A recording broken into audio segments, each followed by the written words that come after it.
Hey yo guys, what's up and welcome back to Toe Tags Metal Reviews, and today we're checking out the new releases from Heriot and the Black Dahlia Murder.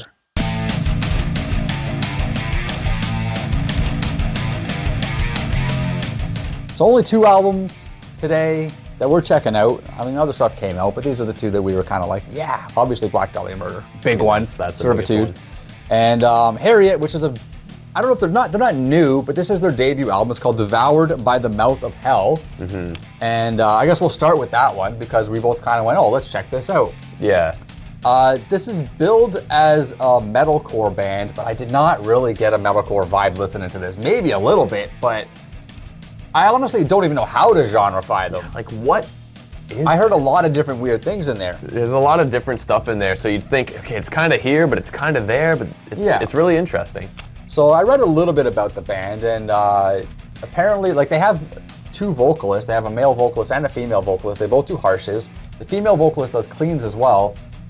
But the female vocalist, who I think her name is Debbie, if I'm not mistaken. I believe so. She joined the band later, so she's like a newer member. But I feel like she had a lot more vocal presence on this album than the male. Maybe I'm mistaken in not telling them apart properly, but from what I can hear and what I can tell, she's definitely feels like the lead singer, which I thought was pretty interesting. So, just kicking off with some of my notes here, the second song is called Harm Sequence, which I thought it was a cool name for a track. It kicks off with a D beat, for one, so you automatically got this hardcore, thrashy kind of vibe. Female screaming on the vocals, some double bass kicks in eventually. About halfway through, you get this nice whammy harmonic that kicks into a really cool little solo. Then you get a breakdown, then the outro. All that stuff happens in under 2 minutes, and it felt like there was so much crammed in there to 1 minute and 49 seconds. I was like, holy crap, that was a really cool, whatever that was. Yeah. Right, that was really cool. Then, this album continues. There's a lot of, variation in tempo changes. There's, track number 3 is kind of like the cool down song. It's clean vocals and stuff like that, but it's not like metalcore clean. It's just Well, Opaline, that one, it honestly kind of felt like a 180 because I didn't really know what I was getting into with this album, because in my head I read metalcore, so I'm like, okay, this is probably gonna sound like modern metalcore, right? Right. And then not only did I get not that, so we get this brutal stuff at first, and then that track comes on. I'm like, whoa, yeah. What is this album? It is kind of like a 180. It's lower tempo. It's all these cool things. Slower, softer. But then after that, it ramps back up again. Yeah, so Contour is something we're always talking about, and this is an example of that. Sentence to the Blade, track number 5, is another cool song that stood out. It really gave me some old school Slayer vibes on this one. Again, going back to the thrash thing. Basically, the first half of that song is a guitar solo. It feels like low tempo thrash, right? And then it also, at one part, it breaks into a syncopated groove. There's just a lot of cool stuff going on. Fast forward a few more tracks to track number 8, At the Fortress Gate. This one has droned out, doomy style guitar riffs that are just ringing through most of the song. And I'm like, holy, is this doom metal now? It went from thrashy to I can kind of hear metalcore in there, but just the riffing doesn't really ring metalcore to me, and I don't really know what else to call it. Thrash is the best thing I can probably pocket this as, but then you got this doomy stuff in there, and I'm like, holy crap, these guys are really they have a range of sound. Yeah, and that song too, At the Fortress Gate, comes after another kind of interlude track with Lashed, so it's another track that kind of just breaks the wall down again with that contour. Right. And then the last song I just want to mention is the track number 9, Visage, which has these eerie, ghastly, female type vocals going on. They're almost ethereal sounding. And that happens for about 2 minutes before the drums and the bass kick in. The song's basically an instrumental aside from that ethereal voice. Until the ending, you get some random harsh vocals from the male.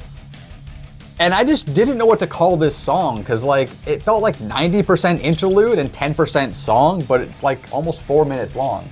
But the structure of the thing was very kind of weird. Here's the thing though, you said it was the last track when it's not. I didn't say it says the last track I'm going to talk about. Oh, okay. Yeah, well, it's not the last track, but it should be the last track because it feels like it's the last track. It feels like such a great conclusion for the album, but then there's another track after called Mourn, which is fine. It's not a bad track, it's just they should have flipped those two, just I think. Flip them. I think it's a cool album. It's got cool riffs, interesting ideas, kind of mixture of genres there. only thing I would do is maybe like shuffle some of the songs around a little bit. Yeah. And that's one of the changes I would make. Have Visage be the end, because it's such a cool conclusion. So for it to end and then something else happen after just kind of feels a little weird, and it's like, why is this still going? That was such a cool ending. Yeah. So that, among maybe a few other shifts, is what I would do. But otherwise, it's a pretty cool album. Yeah, I think it exceeded my expectations, and as far as just kind of discovering a new band, I feel like Harriet's going to be kind of on my radar now for a band to watch out for, and I'll definitely be giving this album more spins in the future and to check it out more and kind of dig a little deeper into it. Yeah, and they've been around for like a few years, dropping singles and I think a few EPs, similar to how Ben Dead was, and then now finally here's the album. Right, and I'm curious to go back and listen to the other stuff and see if it actually sounds more like metalcore. Yeah, like how was their evolution? Yeah, I wonder how it is, because it didn't sound like metalcore to me, and maybe, I don't know, maybe I'm wrong, I don't know. It's genre defining bands a lot of times is very difficult. It's hard. Especially now in this day and age when each member of the band has so many influences and they're pulling from those influences and then concocting them into something new. Yeah. And you get just something wild. And how easy it is to just get inspired by so many things. Like everything's available. You can look up everything, absorb it all, and just make something new. That's right. And that's kind of what this felt like. Yeah. Anyways, moving on, let's talk about Servitude by the Black Dahlia Murder. We, and most people, I would say, most metalheads, have been waiting for this album for a while. To see, how the band sounds now. Obviously, the lineup changes and things like this. The issues the band's gone through. I would say, on my first few listens, because I listened to it multiple times, that I'm not the most impressed, okay? And some people are going to be mad. I know there's people hyped for this album, people loving this album. I just got to give my honest thoughts and opinions. I think it's good, okay? But I think all Black Dahlia Murder is good. This is a very consistent band, right? Black Dahlia Murder is just a solid band. For Black Dahlia Murder to stand out, they got to do special things, like really special things. Verminous, their last album, is on the 2 Toe Tags list. It is. That album is killer. It's absolutely killer. And I went back and listened to it again recently just to kind of refresh myself. And it's still killer. And it's still killer. And I'm like, holy crap, banger after banger after banger. Listening to this, I didn't get the feeling that this was even on par with that or even close to it. But again, like I say, this is first impressions, okay? There's definitely room for the opinion to grow here. My biggest problem, and a lot of people are going to talk the vocals and stuff like that. I think they're fine. I don't need to say much about them. I think Brian's doing a fantastic job. My problem is with Alan Cassidy on drums. Now, not that he's a great drummer. I've always loved Alan. He's amazing. But I feel like he's toned down his skills on this album, and that's kind of what's disappointed me. For me, listening to Black Dahlia, one thing I've always liked about this band is the drums have always done something intricate and something kind of standoutish that's made me go, holy shit, that's fucking cool. Like, listen to the title track on Verminous. The footwork on that track is insane, and I just love it. And I didn't really catch or hear much of that on here. This felt very straightforward, and maybe I missed stuff, I don't know, but I don't want to have to look deeply for things, and I never had to before. These were always things that would poke out at me, and I just was missing that on here. Now, to save that a little bit, I think the guitars were very strong on this album. I think the riff's very strong. I think there's a lot of really cool soloing moments and things like that. There's also some pretty cool groove sections on this album, and some elements like that that kind of help soften the slight disappointment I had in the drums. I don't want to say disappointment. They're not bad, but you know what I mean. I'm looking for things that are gonna make me go, holy shit! Did you hear that part? Like I did with the previous albums. So I know some highlight tracks for me. I'll just say a couple of those, then you can take the floor. I think the first track, Evening Ephemeral, we'll call it that. I felt like this one just had a lot of Black Dahlia characteristics that really make this band characteristically unique. And you can hear these types of things throughout all their albums, but this song had a lot of that. I really liked Cursed Creator, track number 4. I liked Mammoth's Hand, which was the single that they released. I thought that was cool. And the last track too, Utopia Black, kicks off with a really gnarly scream.